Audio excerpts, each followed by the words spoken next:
Assalamualaikum warahmatullahi wabarakatuh. Good morning. I say to all my friends, the invite to guests that were present, and in particular the Mr. and Mrs. Lecter, because I'm confined my speech. Let me to introduce myself beforehand. My name is Drika Wahyu Minjayani. I'm studying IAIN Pekalongan. Then I really grateful for giving me time. In the opportunity, I want to deliver my speak with topic beautiful in diversity, interfaith tolerance.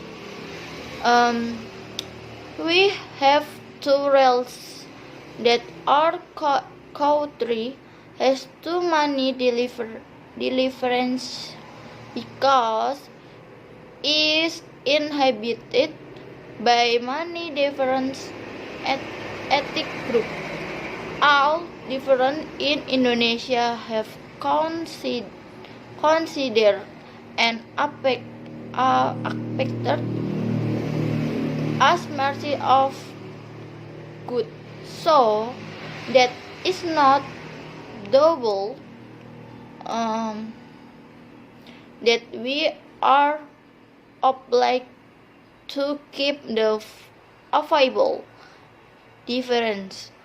When we are able to keep all different in Indonesia, then we can actually harmonize and integrate society.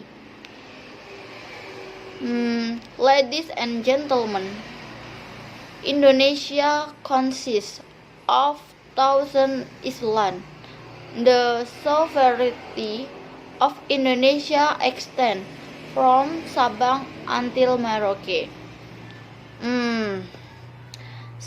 So we always promote the value of tolerance, less abstain use from for arrogance.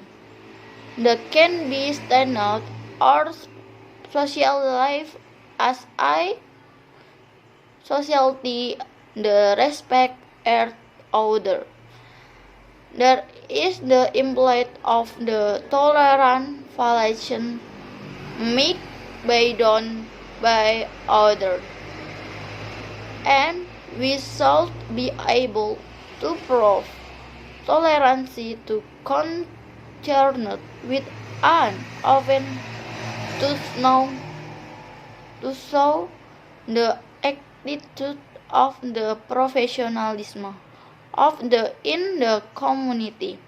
I think that all my short speak list keep the spreading of the red and white, so we can actualize the beauty of life in diversity. Thank you for your attention.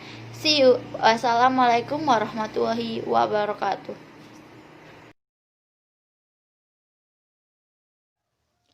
Saya Nikmatus Soleha akan melanjutkan penjelasan dari Mbak Drika. Sejarah munculnya filsafat barat klasik. Filsafat barat pertama kali muncul di Yunani pada abad ke-7 sebelum Masehi. Filsafat muncul ketika orang mulai memikirkan dan berdiskusi akan keadaan alam, dunia, dan lingkungan di sekitar mereka yang tidak menggantungkan diri kepada agama lain untuk mencari jawaban atas suatu pertanyaan. Kemudian, orang Yunani pertama yang diberi gelar filsuf adalah Thales. Dia merupakan orang dari Mileta. Menurut Thales, asas pemula ini ialah air, yang sifatnya bergerak-gerak, merupakan asas kehidupan sesuatu. Inilah pemikiran filsuf pada masa itu, dan dilanjutkan dengan filsuf-filsuf lain seperti Pythagoras, kemudian Anaximander, Demokritus, Parmenides, dan Heraklitus. Mereka adalah filsuf-filsuf pada masa pra-Sokrates.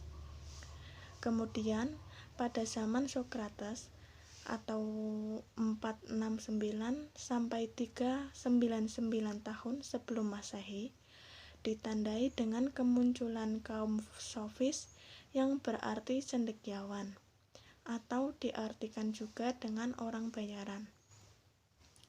Karena mereka mengajar dengan mengambil upah, dan pada zaman ini merupakan pekerjaan yang hina. Oke, sekian dari saya. Selanjutnya akan dilanjutkan oleh Mbak Fatihah.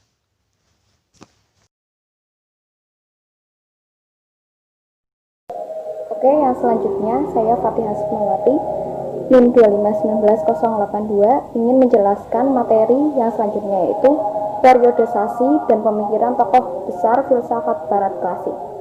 Tokoh-tokoh filsafat klasik dibagi menjadi dua, yaitu masa pra-Sokrates dan masa Sokrates. Pada masa Sokrates, yaitu yang pertama ada Sokrates. Sokrates mengemukakan konsep barang siapa yang memiliki pengertian sejati akan memiliki kebijakan atau keutamaan moral sehingga dapat menjadi manusia yang sempurna. Yang kedua adalah Plato, 427 sampai 347 sebelum Masehi. Plato merupakan murid Sokrates. Plato memperkenalkan konsep penting yang menyebutkan di dalam negara ideal terdapat 3 golongan, yaitu pemerintah, prajurit, dan polis atau golongan rakyat biasa. Yang ketiga ada Aristoteles, 348 sampai 322 sebelum Masehi. Aristoteles merupakan filsuf yang mengembangkan konsep logika dan etika. Aristoteles membagi ilmu pengetahuan menjadi yang pertama ilmu pengetahuan praktis, yang kedua adalah ilmu pengetahuan produktif, dan yang ketiga adalah ilmu pengetahuan teoritik.